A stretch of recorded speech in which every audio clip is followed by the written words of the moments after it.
Meine sehr verehrten Damen und Herren, ich darf Sie sehr herzlich begrüßen zum Dialog 5, illegale Migration nach Europa, ein unlösbares Thema. Mein Name ist Werner Seck, ich bin Journalist und Moderator beim Nachrichtensender Puls 24 und freue mich auch sehr, dass ich jährlich hier am Salzburg Europe Summit moderieren darf. Das Thema, it's the economy, stupid. Es ist die Wirtschaft, Dummkopf. Wir haben gerade amerikanischen Wahlkampf und 1992 war das, it's the economy, stupid, ein Wahlkampfslogan von... And this was Bill Clinton's slogan, a Democrat, and it should show that it's about economy. It's all about economy, and so one could try and say that for Europe, this slogan is rather the migration. It's about migration. You see, in many European countries,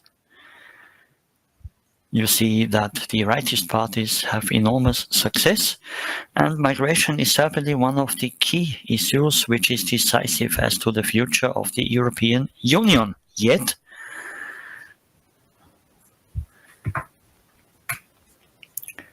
the refugee situation has changed a lot in this field, and the EU always try to find solutions and meet with a lot of criticism, and so you see the upswing of populistic parties. And this has to be, of course, somehow married with humanistic values and ideals. And before we step into this round of panelists, let's give the floor to Gerhard Karner, the Austrian Minister of the Interior, with a video message. Ladies and gentlemen, dear Franz Schausberger, as the President of the IRE, dear panelists, ladies and gentlemen, let me also welcome you and let me say thank you. Thanks for dealing with the topic of illegal migration. How can Europe deal with this? What can Europe's states and regions do? It is, of course, a very contradictory title you have chosen. Illegal migration to Europe, is it an insoluble issue? I would say no. I would say it's necessary that we implement things when fighting illegal migration.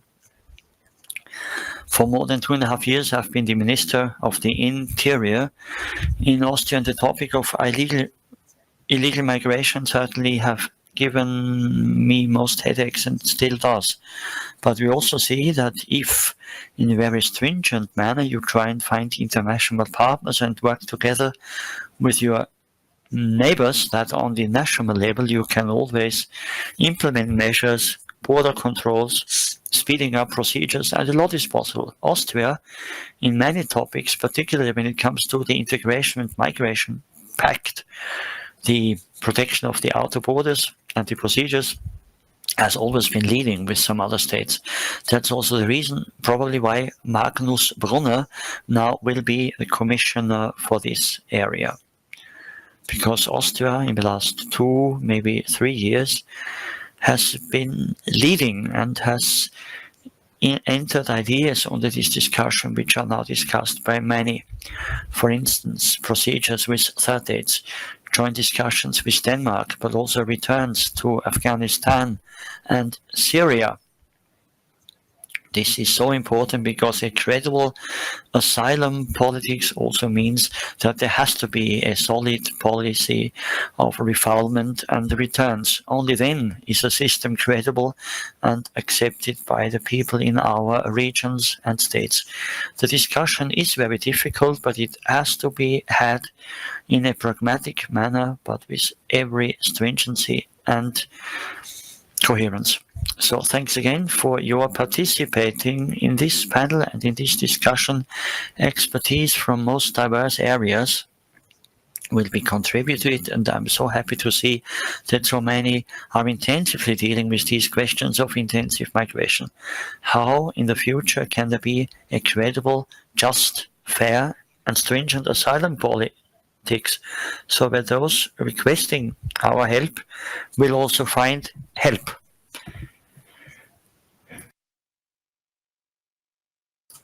What we require is a clear-cut set of rules and regulations. We will go on fighting for this.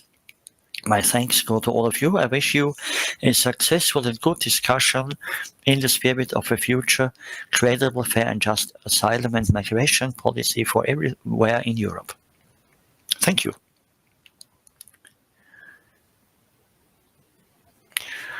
That much on Minister Gerhard Karner's statement. There is one more from Michael Spindelegger, the former Vice Chancellor and Minister of Finance of Austria. And Michael Spindelegger now is Director General of the International Center for Migration Policy Development, ICMPD, in Austria. And Mr. Spindelegger also has sent us a video message.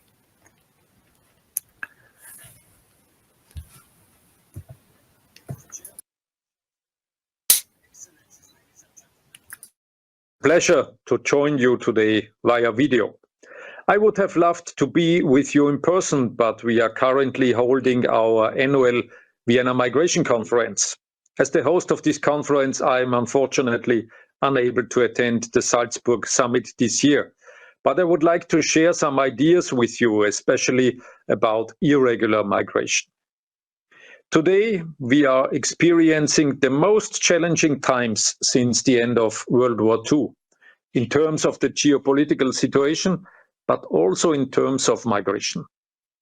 We see record levels of displacement, asylum seekers, and irregular arrivals in Europe. This is a consequence of conflict, economic and demographic imbalances, and climate change. If we want to address this challenge successfully, we need a holistic approach. And this involves four main pillars. First of all, we have to better address the drivers of irregular migration. We need to improve the economic opportunities in countries of origin, especially for the younger generations. For this, we need development policy, trade, and targeted investment. But we also have to advance cooperation with the private sector. This is the only way to create the number of jobs that are needed to make a difference. At the same time, the war in Ukraine reminds us that conflict is still the main driver of displacement and irregular migration. We have to acknowledge that a holistic approach to irregular migration calls for a stronger engagement. Engagement of the international community in conflict resolution and engagement in promoting global stability. A second priority is to enhance the possibilities for legal and labor migration.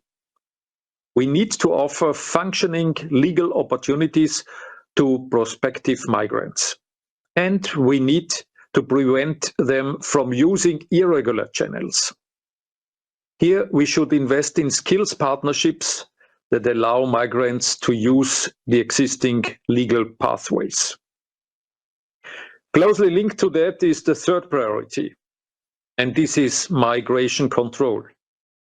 The most effective way to address irregular migration is a combination of opportunities for legal migration and well-developed control measures.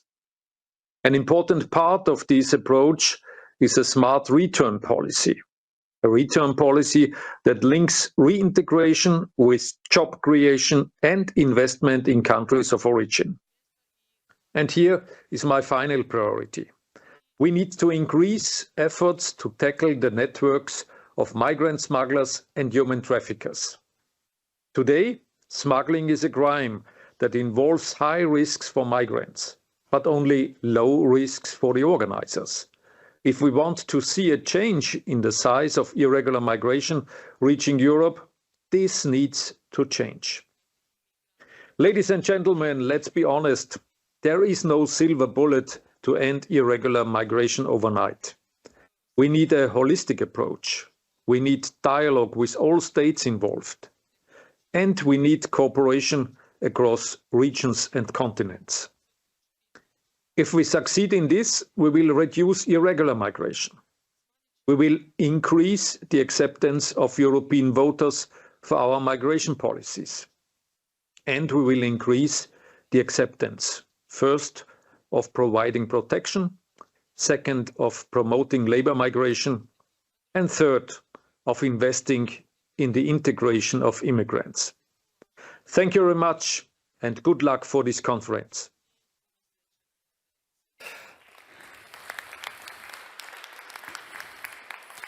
Vielen Dank an Michael Spindelecker, Generaldirektor des in Wien ansässigen Internationalen Zentrums für die Entwicklung von Migrationspolitik. Michael Spindelecker from the ICMPD in Vienna.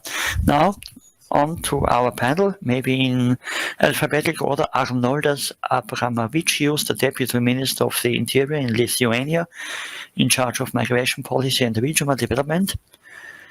He also was a mayor and also vice president of the European Committee of the Regions. Thank you and welcome.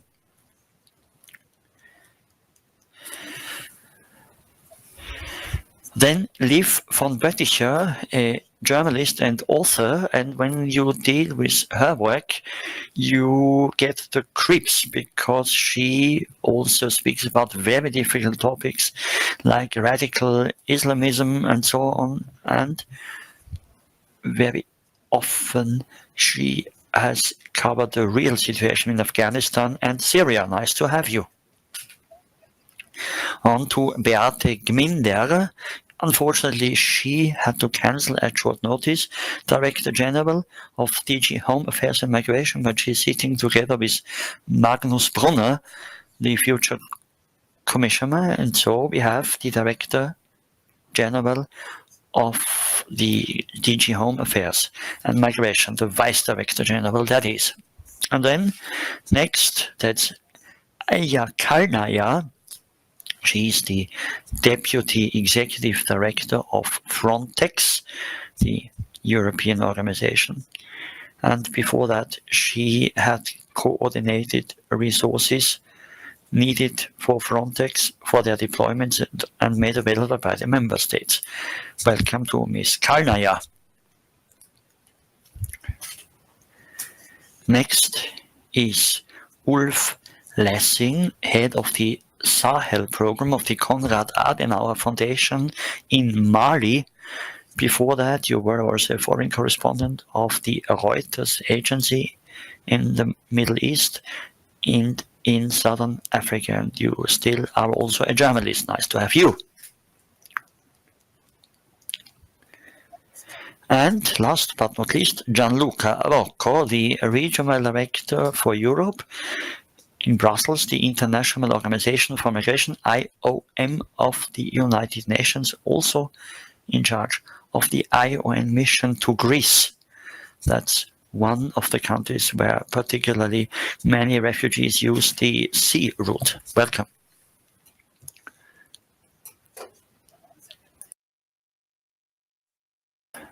And now, dear Mr. Lugner, I'd like to link up with what the minister said. He spoke about the European Union, which is now following also the Austrian migration policy, and that's also why Magnus Brunner will become the Commissioner for Migration. Is this true, what the minister says?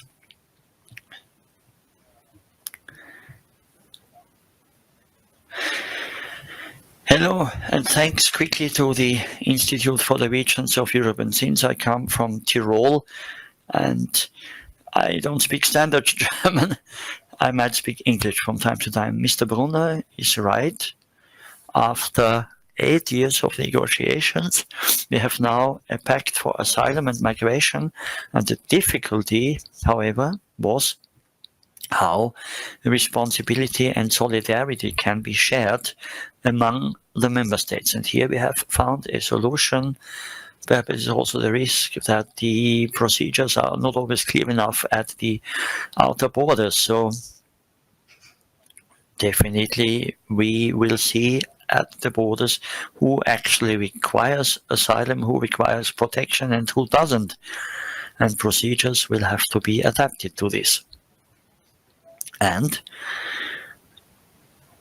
when it comes to migration, it has to be more anchored in our foreign policy within the European Union with 27 member states. And sometimes it's difficult to follow the principle of unanimity. We have a chorus even of different voices, but not necessarily one voice and thus one vote. For 5 years, I've been working in migration, foreign policy, if you will, and whenever Europe speaks with one voice, then we also get our things through. So I say yes to the Minister of the Interior. Irregular migration definitely can be managed.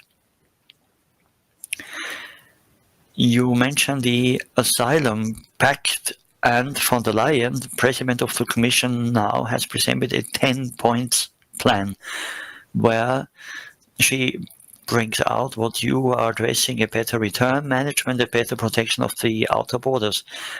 And now someone speaks about poverty, even of hypocrisy. What would you say to this? I would counter this by saying that the pact, of course, is a compromise. And after 8 years of negotiation, we have ended this deal. And I will also counter this by saying that behind the scenes, the member states are still working hard as to the implementation of this pact. On Thursday, I'm in Vienna, for instance, over to speak with the Austrians how their implementation is.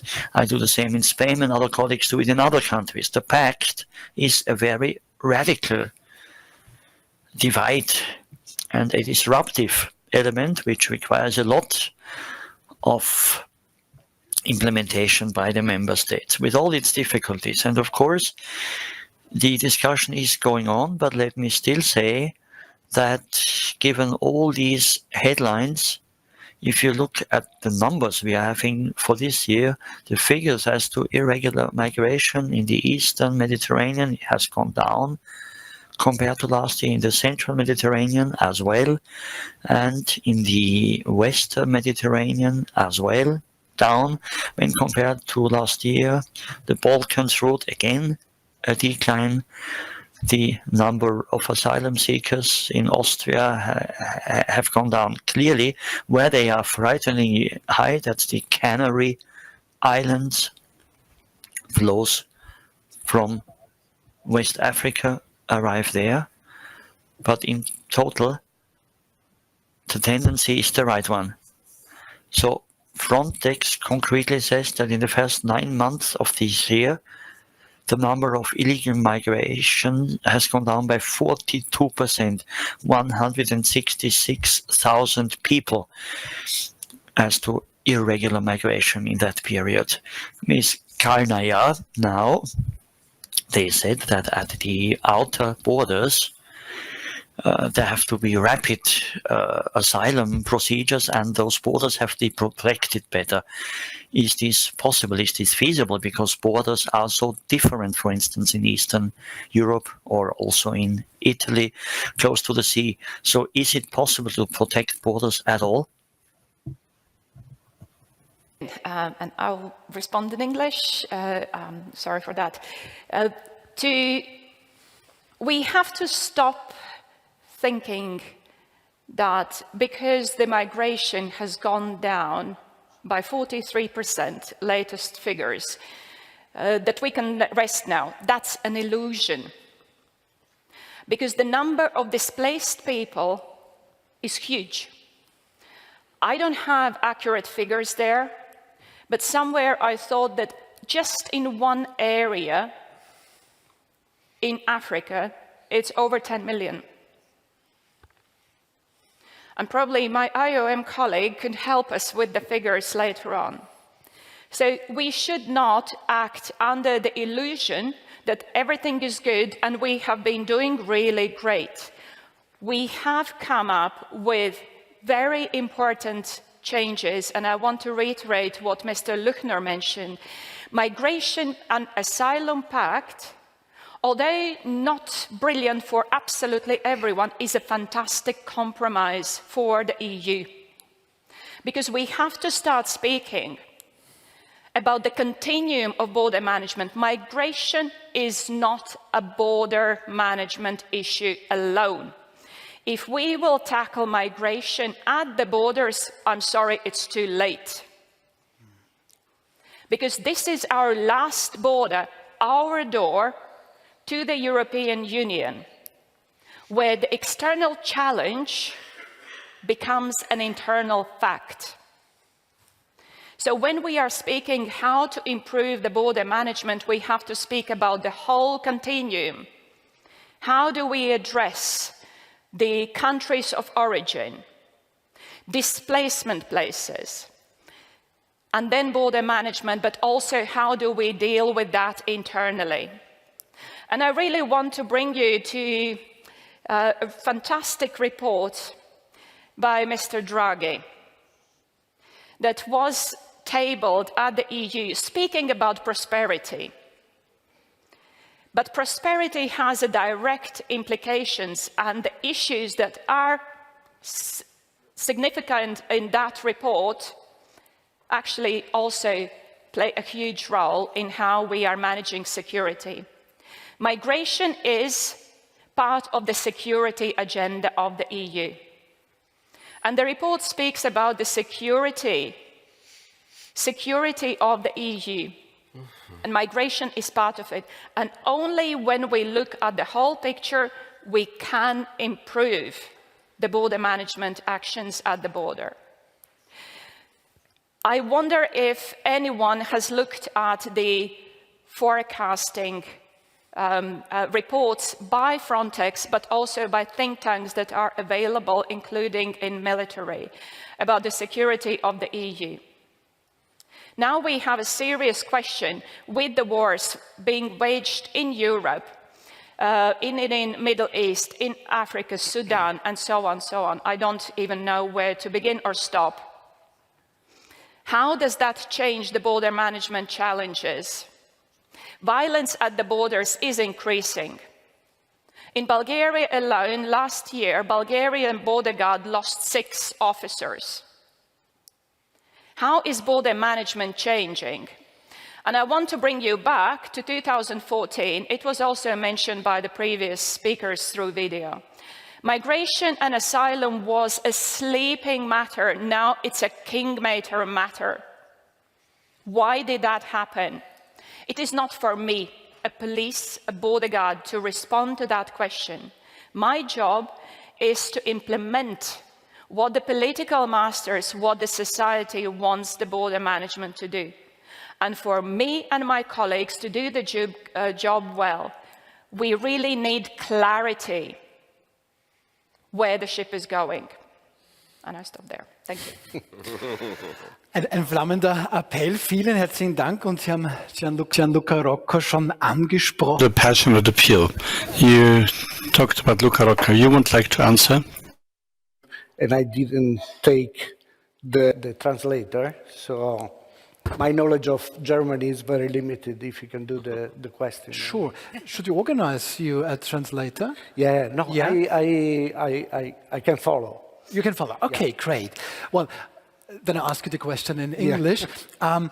From your perspective, as Ms. Kalina said, it's a bigger picture to organize migration in a better way. But the picture already is a really big one. What should the European community do? And what is your perspective on that issue? You know, for me, it's very, very interesting because if we think about migration in general, it's a positive element. It's bringing diversity, is the recent study that says 1% increase in migrants in one country, doesn't matter if it's an underdeveloped or developed country, brings a plus 2% in the GDP. So how is it possible that such a positive element becomes an issue to be solved? My view, or our view in IOM, is the problem is the management. We need to manage migration. Does this include the quantity, or what do you mean by saying management? The point is that everything that is not managed becomes a problem. And in migration is even worse because migration is a multifaceted problem that involves different parts. It's a political issue. So being a political issue sometimes is not rational. The answers that you need to give are not rational because are political, are led by political thoughts. And then there is a more operational type of response, but it's complex. It involves countries within the EU. It involves countries on the other side. So you need to have, in order to manage, a comprehensive approach. My colleague from Frontex said it very well. You cannot think to manage migration only with one element and only with police. There are countries, think about the United States, that were thinking to solve migration with border activities. They didn't manage. So it should be a lesson for us Europeans to think that we cannot manage the issue only with police and border guards. As a matter of fact, if you take statistical data, the vast or a big part of the irregular migration that we have in Europe and the irregular migrants are not coming through the borders. We all focus on what happened between Turkey and Greece, the big number of Syrians that were coming through. The reality is that the majority of the people that become irregular in the EU are people that enter legally, people that enter and then overstayed the visa, the student that came to study and then didn't leave. So we need also to analyze this issue to understand that the political side and the people are impressed from the flows that are coming into Europe. But in reality, the management of migration should encompass different areas, many of which are to be addressed inside the EU. Da möchte ich gerne bleiben, Frau von Bötticher. Also in Österreich und Deutschland, für diese beiden Länder können wir sprechen. Stay with that. We can speak for Austria and Germany. You don't really see these advantages so much. I'd like to hear from you how you assess these benefits, advantages. And is it really badly managed, as Mr. Rocco said? So let me give you a figure. About 75% of people coming from Syria to the European Union live in Austria and Germany. 75%. For people coming from Afghanistan, it's 50%. So that is badly managed. I think we can safely say that. But what is your contribution, Mr.? So migration is something positive, but it's badly managed. Well, I have a question. Is 2% of the GDP that can go up? Well, where does the money come from? Is this money that they contribute? I think 50 billion euros are spent every year for handling migrants. So that's incredible amounts. And currently, in terms of the structure of migrants, this does not come from the work coming from migrants. So this money comes from elsewhere. That's one thing. And what has just moved me, you talked about the borders, Ms. Kalanja. So we're seeing a lot of violence around our borders because the people smugglers give those they smuggle in a 100% guarantee that they'll make it to Europe, because as soon as they're here in Europe, there's no way to repatriate people. I just discussed this with the federal police in Germany, the main countries of origin of illegal migrants. In Germany, it's Syria, Afghanistan, Turkey, and Iraq. There's almost no possibility of returning them, especially in Afghanistan and Syria. We don't have any diplomatic relations in the first place. So I was in Afghanistan for a couple of months, and what we see, what the situation is like there, does not correspond to the reality on the ground. Afghanistan is as safe as it won't be in the next 100 years, I guess. So not everybody in the general public or at the political level notices that. So I think we need to talk about the root causes of migration in a realistic way, because in most cases we're talking about migration for economic reasons. people are not entitled to asylum. So at the end, these people are rejected as asylum seekers. And for these people, we need to find solutions in the countries of origin. And as long as we are blocked because there are no diplomatic relations with the local regimes, we can't talk about economic aid either. And the management problem that Mr. Rocco referred to, so that could be addressed, right? And we are also seeing this here in Austria. So it's maybe not just the quantity. A lot of people are coming here where it takes them a long time to learn German, and a lot of experts are saying, well, then you need to invest more, and then things will improve. Let me interrupt you. We need to talk about what kind of qualifications people have when they come to us. And a couple of weeks ago, I did a shooting with Islamists in Bavaria. So they're radical, they are in favor of Sharia, and they're saying the Taliban regime is the best regime of all times. And I said, well, you've been in Germany for 2 years. Do you speak German? No, we are illiterate. We don't even know what kinds of letters the job center is sending us. So what kind of jobs would you want to have for such people without any qualifications and skills? So I can only speak for Germany, and I think in Austria there are also some figures. But in Germany, we don't have any data about whether people who are coming here are literate or not, whether they can read or write. Well, we have data on that, and I would like to stay with that. Mr. Lugner, let us stick with the argument, and it's completely logical. European societies are aging, so it is more difficult to keep up the social welfare systems. So it makes sense as a first step when young, engaged people are coming to our country who want to work.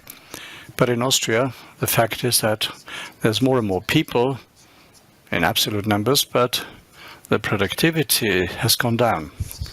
And that certainly is not only due to migration, but this economic boom is not happening in Austria. Or is that deceptive? Well, I'm an economist, and I would not subscribe to the Austrian productivity having suffered through migration. Just a few points. This migration debate often reaches their limits. Poor people who are persecuted, and then they are so well integrated, and the mayor and the entire city is behind him, so they don't want this person to be sent back. And then there's the radical Islamists who want to build a caliphate here. And there's also a lot of people in between. Just a couple of figures. In the EU, there's about 450 million citizens and 27 million non-EU citizens. That's 6% of the population. In Switzerland, it's more than 30%. In the US, it's 14%. So there's a huge mass of migrants who are contributing to our prosperity and economic growth. I don't know how it is in Austria, but in Belgium, if you go to the airport and if you want to go to a hospital, well, you couldn't do this without migrants. So everything would stand still. So that does not mean that we don't need to deal with the extremes. But this is the dilemma in our debate. We need migration. We need qualified migration. And at the same time, irregular migration needs to be kept to a minimum. Sometimes this is also lost in the public debate. Now, I would like to also address a few points. Now, if legal migration is well organized, like Canada is doing it, then you can have a budget deficit in the first year of integration through the taxes paid by the migrants. We in Europe have not succeeded in doing that, but it is possible if you're managing it well. On the other side of the extreme, that was referred to Afghanistan, Syria, Iraq. I'm just back from Iraq. Until 2 years ago, we could not repatriate people to the Iraq. It was an absolute standstill. They rejected it outright. And we then told Iraq, so this was one of the rare occasions in the EU where we spoke with one voice. We said, well, in that case, it will be harder for you to get visas for the European Union. Iraq moved, and we are now repatriating people. Also, Germany sends back people to Iraq without any major difficulties. So, also, criminals can be easily repatriated to Iraq. In Afghanistan and Syria, well, there's this contradiction between our foreign policy that says that these regimes are bad, and the need to have an interlocutor, especially when you need to repatriate somebody through force. But that doesn't mean that you need to resume diplomatic relations. What we are often hearing is criticism in Libya. Well, how can you go there? Well, they're smugglers, but if I don't talk to them, then I can't improve the situation. So for repatriation, you need to work with third countries and with people who are, well, politically not opportune. But anyway, we need to talk to them for repatriation purposes. And I think it's not so much the figures of people being repatriated, but it's a signal that we can manage irregular migration. Yes, a signal to some people. Okay, thank you for that. Let us now go to the other side in order to get a different perspective. I think you listened to the debate. The discussion is like we always have it in Austria and Germany, and some positive, some negative aspects. We are not making any progress. In the Baltic states, in Lithuania, the situation is quite different. You have the border with Belarus, and I guess this is one of the routes through which people coming from Russia, well, they're used as a weapon. So describe the situation in your country, please. Thank you. In my country, in those last 3 years, we experienced more than in 3 decades before with migration. So firstly, wave of those who were pressed in Belarus, opposition after fraudulent election, later instrumentalized action by the Belarusian regimes, organized with the travel agencies arranging direct flights from Iraq to Minsk with full package, transferring to the border and showing the way how to cross the border. So it's a real situation of weaponized or instrumentalized migration, and we haven't that year any opportunities how to act in the situation. So far, we stressed on the border protection. We constructed physical barrier with advanced monitoring system, and so far that helped. That helped how to prevent illegal entries to Lithuania. But on the other hand, we welcomed with temporary protection more than 80,000 of Ukrainians. So with the full accommodation, full support for granting to any social, health or educational programs. And finally, aging society require legal ways, as ones were mentioned here, legal ways to enter European Union.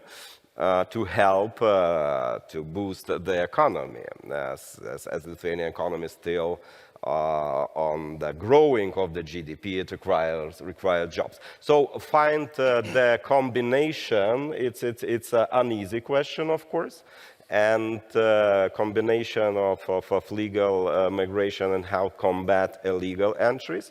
And how we managed in this part in the world because we neighboring hostile regimes. So nothing changed since the war erupted in Ukraine in 2022, more than 2.5 years, and we need to look very clearly and evidently that the hostile regimes, they always in in the situation to make troubles to their neighbors. So far talking about European perspective on migration, of course, we stressed on instrumentalization in the already adapted Migration Asylum Pact, and now developing national implementation plan, and I'm chairman of that working group on national implementation. So far, we're looking very pragmatically towards pact, but that's not enough. That's not enough because without effective return policy or amended return directive, regulation, we are waiting for the new version, of course. Abuses of the asylum policy will continue because somebody mentioned that not only the illegal entries making, let's say, crucial part, bulk part of the asylum applications, because more than, I'm not sure exactly, 30 or 40%, they come legally to European Union, and later on when visa expanding, they asking for asylum. That's very clearly abuse of the asylum system. While you already in the union, there would be any option to give the asylum. Maybe humanitarian status for the while, for some moment, for the few years, but not refugee status for the long perspective. So a lot need to do. The pact is the first step. We need to look very, let's say, pragmatically and efficiently towards implementation, but as well we need to look for the new solutions, for the new solutions, innovative solutions as we are talking, and we now have the group of 15 member states developing what's beyond the pact next. And we developing and will propose in the near future safe third country concept, for those who are not able to return to the origin country, but maybe we could return to the third safe country, some externalization of that policy. So need a lot to evaluate how it works, the pact itself, and go beyond. Because we are in the situation now with member states, they're proposing all kinds of different decisions. Bilateral decision, okay, with the third country, let's say Italy, Albania, one member state or other member state asking to suspend asylum procedures. The third member state, I will finish, asking for opt-out for migration policy. And so member states, let's say, shooting in all other directions. But that's a problem.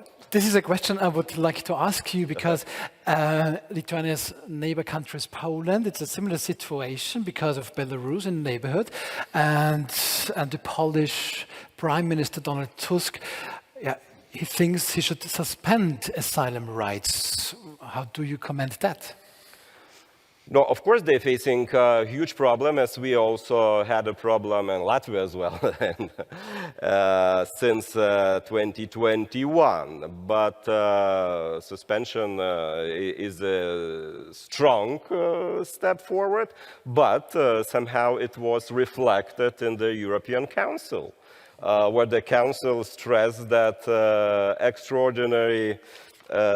exceptional situations require appropriate measures with the reference to Poland. So far, European Council has well recognized that is a problem, and in particular situation, there is some specific reaction need to be done. So definitely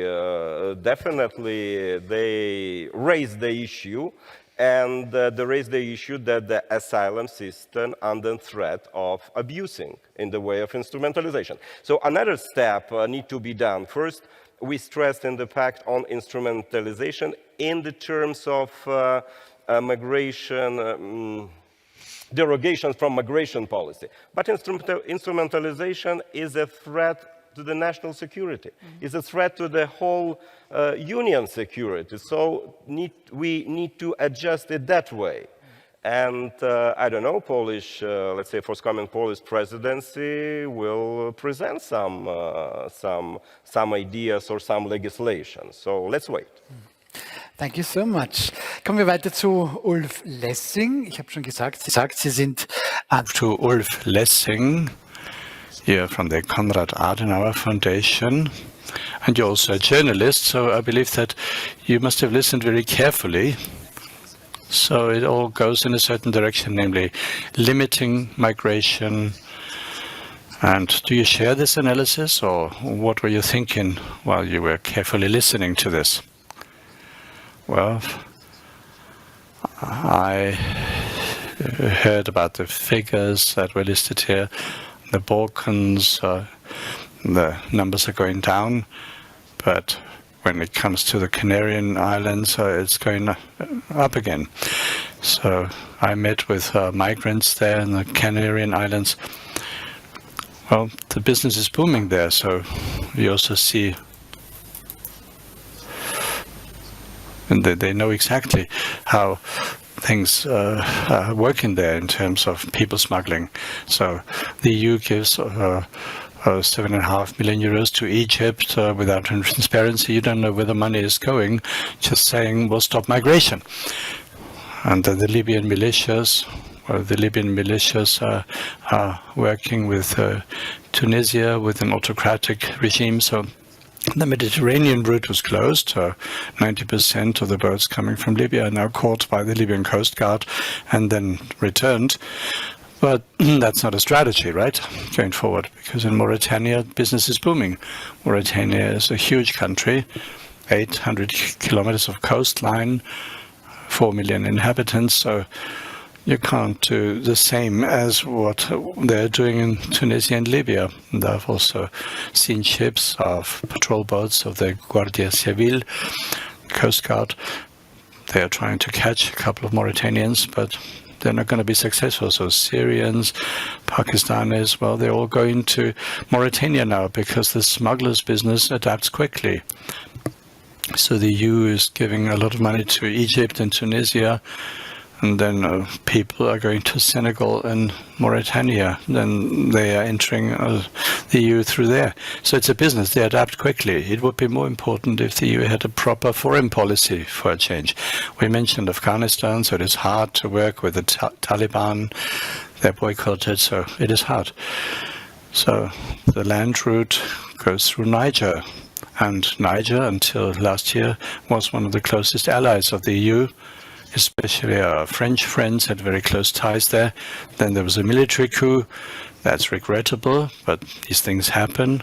It's not really a democracy. So the EU, upon pressure of France, because they didn't want to lose another ally, well, they boycotted the country. And then Russia came in. I went from Mali to Niger. The Russian ambassador was sitting in front of me.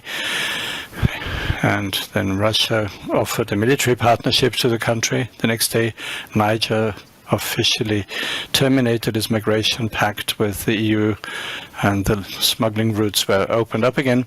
And the worst thing, well, that's this hypocrisy. And in Germany, also the development cooperation projects were stopped. They wanted to punish the junta, but the generals, they have their accounts abroad. They don't care if such a development aid project is stopped. And now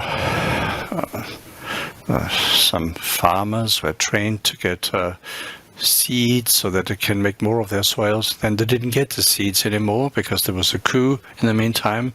And now we're boycotting them. So I think we need a more flexible foreign policy. We need to work on the problems. So we shouldn't take farmers' seeds away because there was a coup by a general, because the French are upset. Well, France is just one example. In other regions, there are other EU member states that are having a say. So the problem is that the EU doesn't have a proper foreign policy. We're trying to close borders, but we don't tackle the real problems. We don't talk to Afghanistan. We don't talk to Niger. Now, after 15 months, Germany again has an accredited ambassador there. So he had arrived 2 days before the coup, and then for 1 year he couldn't get his accreditation, and then he was accredited. But then the people in Niger, well, they now have the Russians there. They said that, well, you have to wait. So the main migration routes in a country such as Niger, where women have 7 children on average, we decided to make a boycott, and we now let Russia take over. So I don't think that Russia is actively involved in migration movements, but we could be seeing something that our colleague from Lithuania has just described. And of course, Russia wants to undermine Europe through migration, and the EU is making it easy for them by such a boycott or, well, a problem with foreign policy, and this opens the doors for Moscow. Thank you for these interesting words of blessing. Well, I'll come back to you, Mr. Lugner, and I have to ask you this question. Following what Mr. Lessing said, what I expect is that the European Union should have a reasonable foreign policy that is far-sighted, and on the other hand, it is hard because I don't talk to you because you're bad or evil. That's what children often say to each other, but the European Union can't afford that, right? Just because somebody said, well, I won't talk to the Taliban, otherwise I get a shitstorm on Twitter or X. Well, it's nice that you're turning to me, but the EU, that's all of us, right? Well, let's call the Taliban, right? And let's talk to them. Well, we have 27 member states, and they decide. But who should we talk to?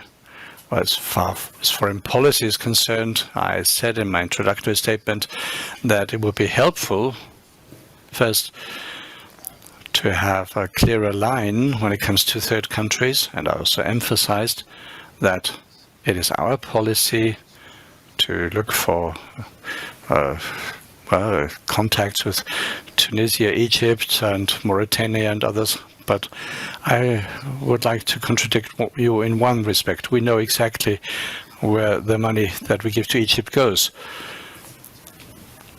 200 million euros is in my portfolio. We discuss every step of the way and we follow up on where the money goes. So in Egypt, it will be invested in protecting the border with Libya, because from the Egyptian coast, well, nobody leaves from the Egyptian coast. The big problem is the route through Libya.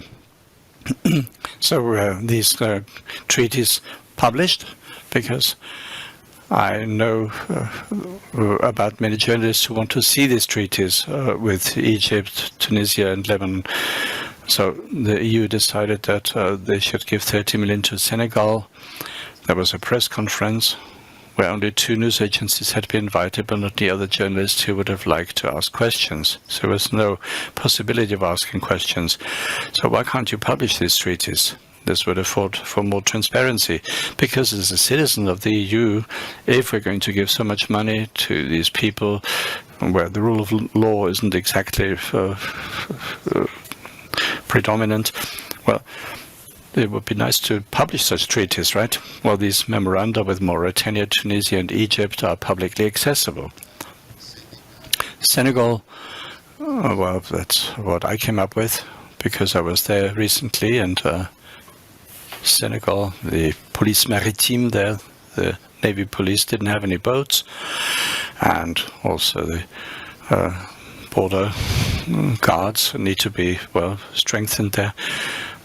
Well, there's no treaties yet. We just decided to give them 30 million because we need to invest in prevention, because it makes more sense, because repatriation is much harder to do. It's more expensive than prevention. And in the case of Senegal, for example, this democratically elected government also invests itself in these measures. So politically speaking, they are seeing this as a shortcoming that so many young Senegalese want to leave the country. And there's one more point I want to emphasize. It's a very broad field that you're referring to, is the people smugglers, human traffickers. So we are in the process, President von der Leyen announced a global alliance against people smuggling. And with all of these countries who want to cooperate with us, Egypt, but also Senegal, and also the European police and also with the help of Europol, we want to fight against people smugglers, because about 90% of those who are coming over the Mediterranean are coming with the help of people smugglers. And because many who are coming from far away, the Indians coming to Austria, for example, a while ago, well, they are spending a fortune to come here, believing that they can then legally work here. And then, of course, they are facing this disaster when they realize that they have to be turned back. So fighting against smugglers is important. And as far as the EU is concerned, well, like I said, I can tell you, and I'm telling the same to our member states, if we have a common position and if we communicate this strongly to the outside, then we can manage. So we still represent plus minus 20% of the global GDP. We have 450 million citizens. So I believe that in our own perception, we are sometimes more powerless than we really are in reality. In all of these negotiations that are sometimes very difficult because we're talking about visa-related measures that, of course, countries don't like. But we never saw anybody not taking this seriously in a third country. So you can implement these things, but of course, I agree, we need to have a clear common line.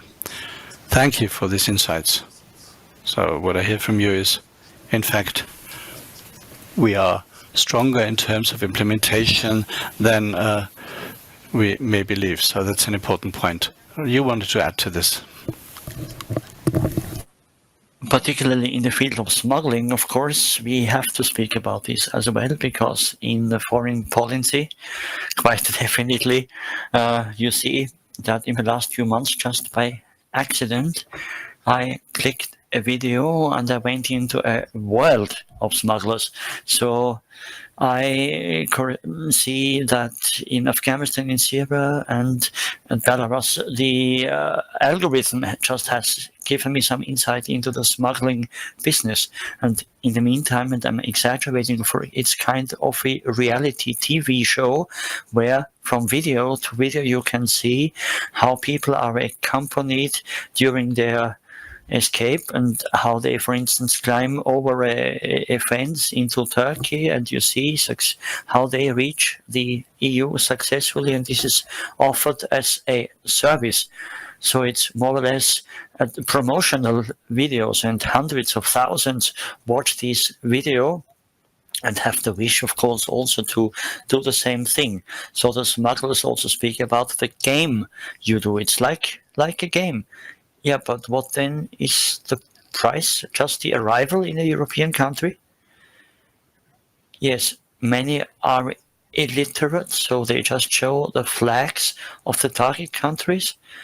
There is a 100% guarantee up to Greece, until Greece, and that's then the door for Europe. And the promise which is given is if one can make it, all the others can follow. And we've spoken to migrants. They spend more than 10,000 euro so that one in the family can make it into Europe. And then I speak to social workers in Germany, and they say, the first question is, I've now just arrived from Syria, now I want all my family to follow, because this is the promise they are given by smugglers and by those canvassing them. And the pull factors, and there is always a debate whether they exist or not.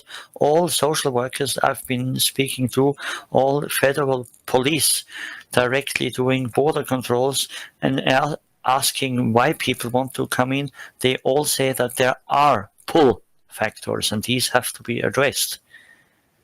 And there should be a European foreign policy social media campaign, so to speak, in order to act where the first wish, where the first request arises. And there one should explain to the people how reality on site is, and that for 98% there is no justified asylum. Ms. Karnaya, I'm sure you are a very close listener, and certainly Frontex knows all of this. So would there be a possibility? Is there any leverage can one do anything in order to help both sides, because these people pay a lot of money and then they don't get what they want. And for the European Union, of course, they are not happy either. Can one do something from your end? I'm actually burning to speak about that topic because you mentioned this is business. You basically say the same. The business model is very different in Africa and in the Middle East. Totally different. And you may wonder why there are less deaths of those coming from Middle East and much more of death coming from Africa. And there is also a big difference. You mentioned that in Afghanistan, they pay lots of money to get into the EU. I once spoke back in the day to an Egyptian Minister of Foreign Affairs, long time ago, and she told me something very, very important, that we have to understand these people know that they will probably die, but they are still going. And if we want to tackle it, we have to be fully aware of all these facts. What is a pull? What is a push? And it's different from one place to another. I think that African departures are particularly ruthless. And that's why I totally agree with Mr. Luchner. We have to attack the business model. We have to attack the smugglers. Majority of people do arrive using smugglers, if not all. Irregular migration is organized. And if we think that it's organized only on one side, we are delusional, because there is also the other side in our homes. Frontex actually now is investing a lot in creating the intelligence picture. An intelligence picture is not what is happening now at the borders, because that's already too late, that's already at the borders. So we say, yes, that we currently have the drop in the irregular migration by 43%. Yay, fantastic. At the same time, intelligence clearly informs us that the situation is not better. And we cannot release our attention to all the aspects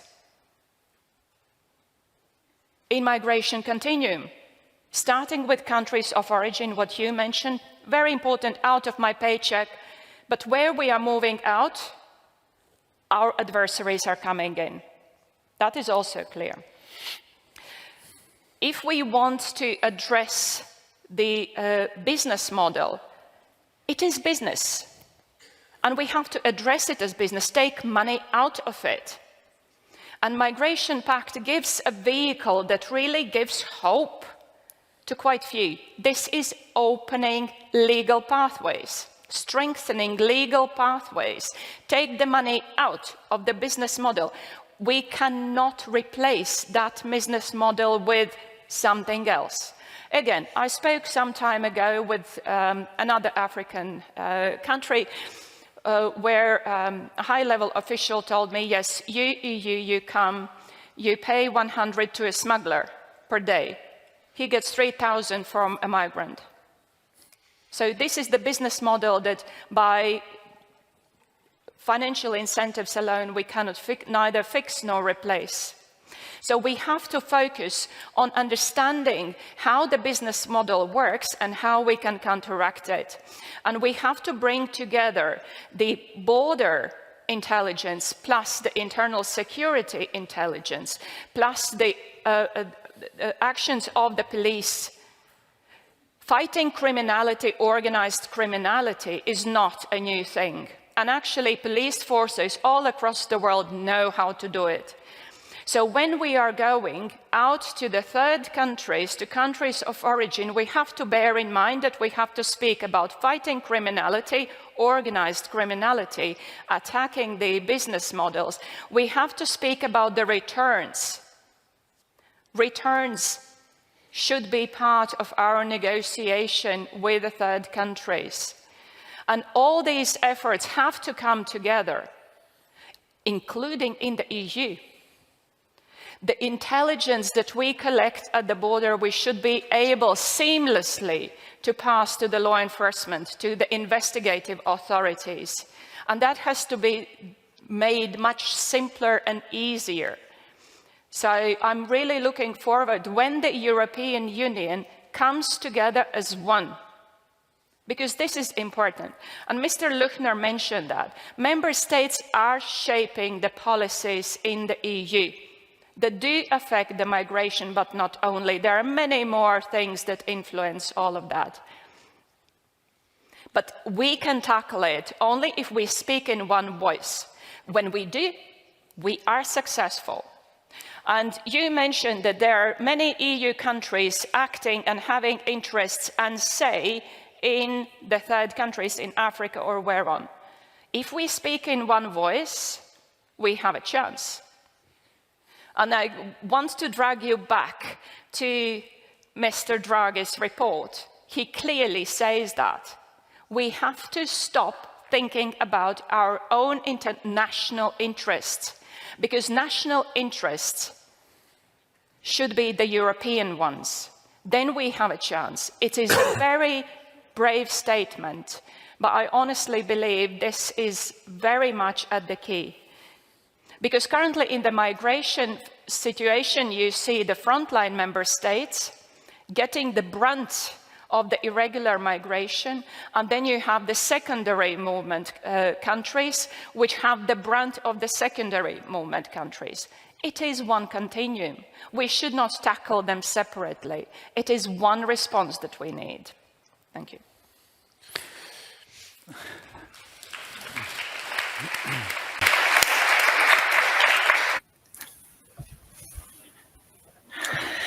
So Mr. Luchner is right. There is much more energy within the EU and much more power than one might believe. Mr. Rocco, Ms.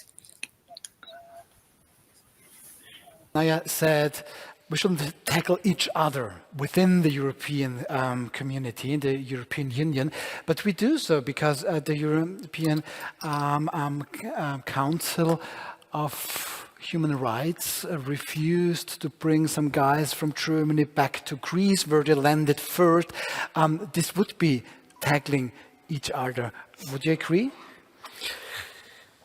I think that when we talk about justice and the human rights, we tend to agree. The problem is when we tackle issues that are more related to the economic sector, the social welfare, and then is where Europe is going separately, and we have groups of people of countries that have clearly different stands. You have the South, the Med 5, that certainly are together on their views, but they don't get the support of the other countries. I think, as it was said before, the pact is the starting point. The pact, for me, even if we don't look at the content, is the first time that after many years, because the discussions went on for 2-3 years, and we agreed that we need a common document. So that is the starting point. Now we have to see when we go into the implementation, but it's difficult to combine because of what I was saying before. The political dimension is making everything difficult. There was, the Swiss are the Swiss. So they made an analysis on the impact of migrants into the social welfare. The analysis says that in 2 years, the social welfare system of Switzerland, without migrants, will collapse. Mm-hmm. So this point makes it clear. Then you have another element. 2 days ago, Italy ran a research, and it came out that the second generation of the migrants, they become Italians. They don't make children. So put these two things together. It should be like on the human rights. We should all agree. These are facts. But we are not talking about something that is logical. There is the political dimension. There is the irrationality on how we deal with this issue and how we are pushed in our society by the voters, by certain groups. And this is where the disconnection comes. Yeah, but okay. But another argument maybe is I support you in terms of humanity, but I listened to Mrs. Kalnaya, and she said, well, there's a big amount of criminality. And you tell me, okay, well, maybe there is, but on the other hand, it increases the GDPs of the countries. No, but I have to interrupt. So sorry, because I'm really curious about the figures from Switzerland, because Switzerland has one of the strictest systems to get into the country. Yes. And the people getting in are highly qualified and they're working. And most of the people we are talking about are people which will not contribute to the GDP of a country. I don't fully agree with this. If we look at the big inflow into Switzerland of Kosovars, they were not highly qualified at all. So, you know, I think that the point is, I was talking to a colleague in Europol and said, one of the major issues with the trafficking networks is that people can be replaced very easily. Mm-hmm. You don't need technical expertise, you know, to be a trafficker at the very low level. So you arrest a trafficker and immediately there is, you know, another person that comes in and takes over. In the drug, I'm not a policeman, but they told me in the drug business it's different. You need certain technical skills there. So it makes it very difficult to fight it. We should continue fighting it. But my point is what the colleague from Frontex was saying. We have to take out the business by creating a system that is transparent, that is credible, you know. If we have quotas in our countries in the EU and we say that Italy needs 10,000 people a year, we are not credible. We need to have a system that is clear and credible so that the people will know that they don't need to abuse the asylum system. Why we have so many asylum seekers? Because it's the only way, apart from family reunification and the student visa, is the easiest way to enter the EU. So the talent partnership that the EU, the Commission has started, is the right way. So to build up the certain corridors that are credible, safe, and where you have not only a discussion between the Valletta discussion. You remember the Valletta discussion was mainly on I take 10 people, but you take back other 10. Now with the talent partnership, we are in a different type of scheme where we try to involve not only the governments, but we try to involve also the civil society, the employers. So we have to enlarge the discussion and to understand what are the needs of the migrants. Why a migrant is absconding. There are many reasons, but one clear example that was told to me in Greece. I'm coming to Greece, I have a job. After 2-3 years, I want to see my family. I want to be able to go back. There is no way that they can come to visit me. So what I do? What do I do? I try to go, and then maybe I go back to another country. So we have to try to understand what are the reasons, what are the needs of these people, what are the needs of the employers, not only what are the needs of the governments, and put this into creating a regular pathway that goes both ways. Mhm. Danke, Mr. Rocco. Bitte schön. Also ich habe meine Schwierigkeiten damit, wenn wir darüber sprechen, dass die legalen Wege illegale Migration auf Null begrenzen, weil das wird nicht passieren, weil was die EU braucht, das ist klar, wir brauchen sehr qualifizierte Zuwanderer. Mhm. Aber mir hat neulich ein Mitarbeiter einer zentralen Ausländerbehörde hat eine ganz einfache Rechnung aufgemacht. Wenn er eine hochqualifizierte Person hat, die mit 38 Jahren nach Deutschland kommt und sofort anfangen kann, in einem guten Job zu arbeiten, dann wird diese Person, die mit 38 anfängt, bis zum Rentenalter es nicht geschafft haben, im deutschen Rentensystem quasi über das Existenzminimum für die Rente zu kommen. So, das ist eine Person, die hochqualifiziert ist. Wir haben aber eine Migration, die aktuell stattfindet von Personen, die sehr gering qualifiziert sind. Das heißt, da wird immer in den meisten Fällen staatliche Zahlungen gebraucht werden. Für diese Personen, die über so geringe Qualifikationen verfügen, werden die legalen Wege nach Europa höchstwahrscheinlich nicht offen stehen. Das heißt, für diese Personen wird weiterhin illegale Migration der einzig mögliche Weg sein. Das muss man ehrlich sein. Und Herr Kurz-Pasané, das ist ein sehr guter Punkt. Es hängt so ein bisschen auch von Regionen ab. Ganz interessanter war, auf der Mittelmeerroute sind sehr viele Leute nicht aus Mali, Niger oder Tschad, wo es die Armut ist, wo es keine Qualifikation gibt, sondern eher aus Senegal, Côte d'Ivoire, den Küstenstaaten. Das sind Leute der Mittelschicht, die eigentlich ganz gute Chancen haben, aber ganz gute Ausbildung haben, aber in ihren Ländern einfach keine Möglichkeiten sehen. Wenn man einen Schmuggler bezahlen will, das kostet ja auch, haben Sie ja gesagt, 10.000 € oder mindestens. Vielleicht auf der Libyen-Route ist nicht viel billiger, das kann sich ja nicht jeder leisten. Insofern stimme ich Ihnen zu, man kann niemals mit Legalen das völlig verhindern, aber man kann schon Anreize geben, wenn man zum Beispiel Senegal oder Mauretanien oder Côte d'Ivoire, denen jetzt mehr Arbeitsvisa gibt, dann kann man schon ein paar Leute zumindest davon abhalten, den illegalen Weg zu gehen, wenn sie eine legale Route haben. Abscond. Maybe one more fact when we speak about smugglers or traffickers, it is a harsh statement, but it's honest. We finance them via social payments because most smugglers in the countries of the European Union are family members and trying to get in their family members, and they save every euro in order to try to get the next ones in order to reunite the families. But this is in most cases done via social payments, social subsidies. This has to be addressed. It's a difficult discussion also for the public at large. Mr. Luchner? Yes, just as to the point you've made, politically speaking, it's often presented as such.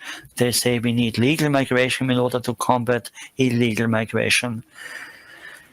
I know just one example when the Americans short-term said Venezuelans can get in legally, then it was okay for 3 weeks, and then the irregular migration started again. So the point here is that particularly from the third countries' perspective, it's much easier to accept, politically speaking, some returns if at the same time there is an offer for legal migration, because normally they have parliaments or public opinion and they have to explain and defend their causes. So that's why it's so important. But as to the non-skilled ones, most immigration countries, Canada is an example here, so most migrants are unskilled, so there are no IT experts, but they are taught English before they even start their trip. They replace nationals who were upskilled. They were educated, they were further trained, and that is why productivity has gone up. That is why also in terms of fiscal policy, it was profitable. And the last point, as to legal migration, we keep speaking about Europe. There is no Europe in legal migration. There is, of course, European legislation, but if you are an IT expert from India today and you get into Austria and you find a job here, then you are in the EU. And then one should believe, if he then wants to go to Madrid, to a different company, then he just goes to Madrid. No, he can go from Los Angeles to Miami and to New York, but he cannot go from Vienna to Madrid. that's completely restricted. And I see the debate of the member states, and the president has also explained it to the heads of state and government last week. Again, they all agreed, returns and so on. And then in the working groups, you see that they are not unanimous at all. So that is why still there is national reasoning, also, of course, respecting one's own systems, one's own national interests, one's own justice systems. The same applies to returns even.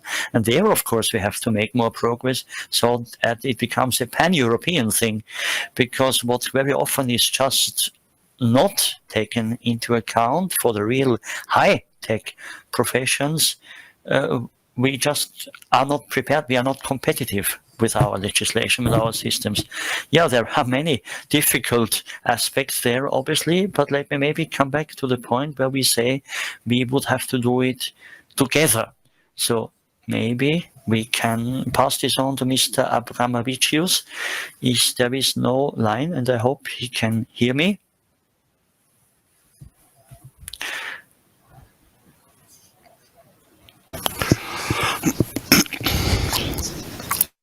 To migration within the European member states. For example, Austria and Germany, they're really open-minded and open-bordered.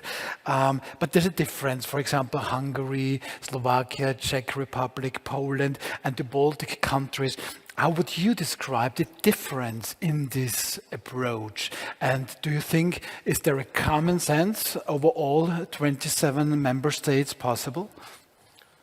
In general, a long discussion and finally adoption of the pact proved that it's possible. Find some compromise. Okay, and voting in QMV, a qualified majority, but by the way, the document was approved. So common approach is realized. But I do afraid what next?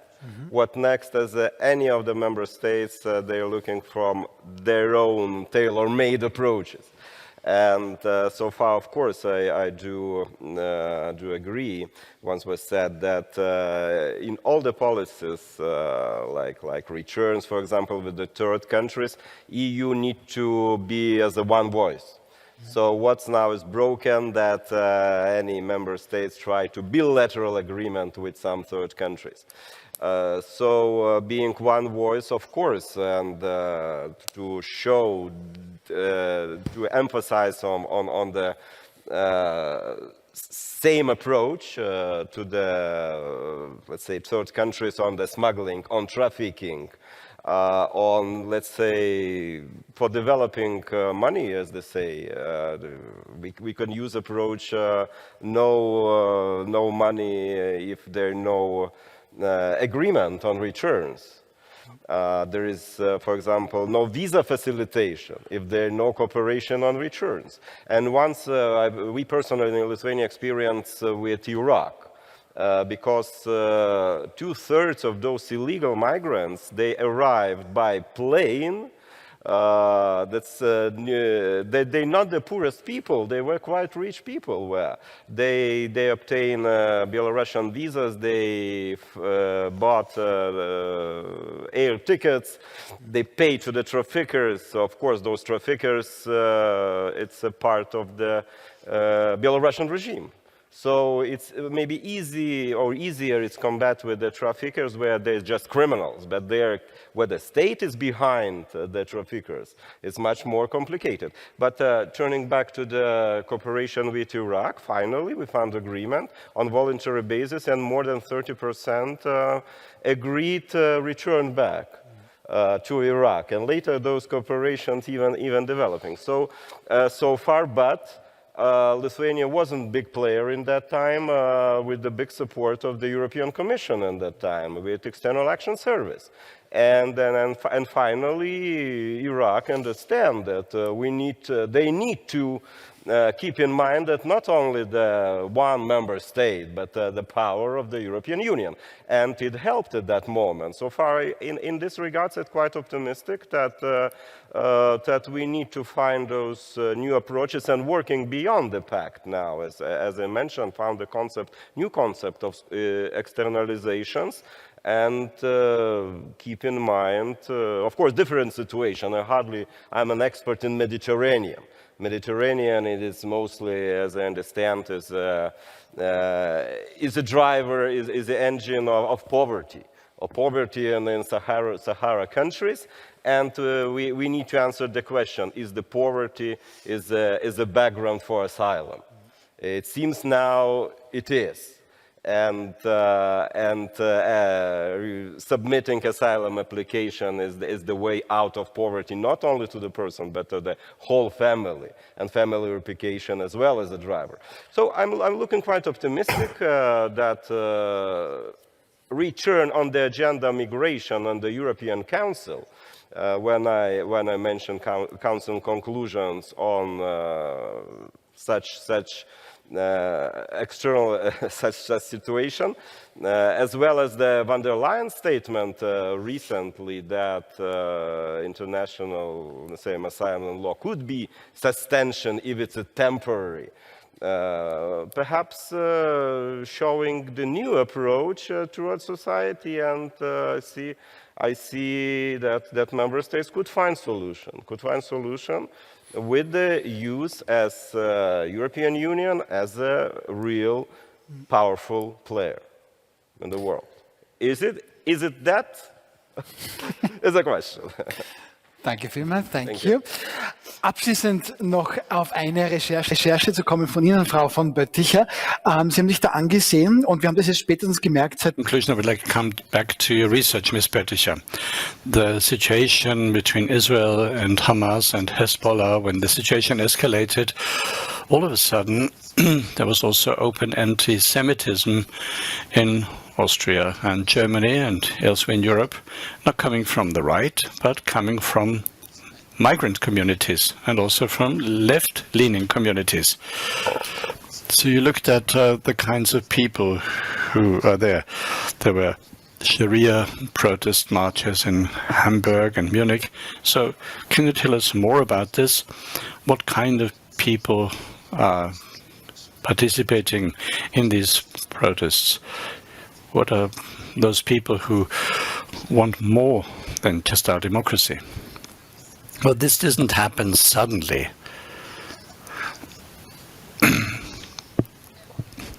So we have to say quite clearly that this Muslim anti-Semitism, well, it was always there. We just didn't talk about it very much. And if you know that in Afghanistan, for example, pictures of Adolf Hitler hanging in classrooms, he was the big hero of our day and age for them. So if as a German you're congratulated on your past about what we did, well, you experienced this in Afghanistan? Yes. So this is part of their culture there. And you have to say this quite openly. A lot of people are worried about this. They can hardly believe it. But that's a reality. And talking about Sharia protests in Germany, we are talking about 2,000 people in Hamburg alone. Men and women, yes. First men, then women marching behind. I was there with my team on site, and before that we were in a mosque. So the demonstration was on Saturday. On Friday, together with colleagues, Muslim colleagues, we were in the mosque. So my Muslim colleagues who were there were asked to protest against the kuffar out on the streets. And I and my colleagues were shocked by this, because this is a demonstration that is directed against our Christian culture, against the unbelievers, the non-believers, the kuffar as they call us. And there are tendencies in other European countries that are hard to ignore. So if you look at what's happening in social media, and the algorithms are helpful for such a research because you see entire networks developing. If you just come to one Islamic account, you're linked with other accounts that are following this account, and within a short period of time we found a network of radical Afghans that are disseminated all over Europe, especially Germany, but also in France. Now we have to say that we met some of these men. I say they are radical Islamists, but they themselves would not describe themselves as such. They just live the Islam the way it was taught to them in their home country. Thank you for this insight. Now, by way of conclusion, let us return to the policewoman in the room. So how can you deal with these flows? So there are some people coming here saying, I want to have Islamic law, Sharia in Western Europe. Well, how can you deal with this as an authority? Are you going to wait until democracy will solve this itself? Or would you really need to... Where to begin? What I would like to take out of the discussion is compromise on European values. This is what we can't do.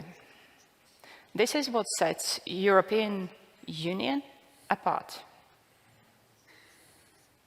And much of what Europe has achieved is because of that firm belief in democracy, in fundamental rights of people, and we cannot really compromise on that. Also, what is really worrying, that we look at individuals as statistics. They are not statistics. They are not responsible for the fact that they want a better life, either for themselves or for their children. It's normal. If I look you in the eye, myself in the eye, I want that for my children. If we start compromising on our values, how far is it to something that we are not ready to live with? And I remember, nothing to do with migration, it was actually with terrorism. An American professor was asked a question in one of the events I happened to attend. Can we tackle terrorism inside the US? Her answer was yes, but at what cost? So this is the cost that we all have to look at honestly and consider. We cannot blame individuals for wanting a better life.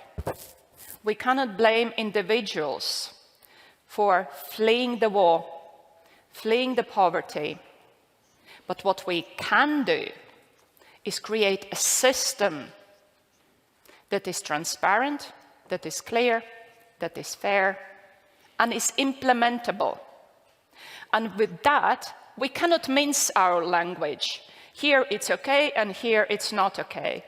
There we have to really come with strong EU policies. And I want to conclude with my firm belief that Migration and Asylum Pact is the first step to creating such a system. People may disagree, but this is a plan we have. Let's stick to the plan and implement it. And if you speak to me as a police officer, I implement the law. I don't wake up in the morning thinking which part of the law today I will implement and which I won't. I implement all the law. So if you want police officer, border guard to act differently, you have to change the law.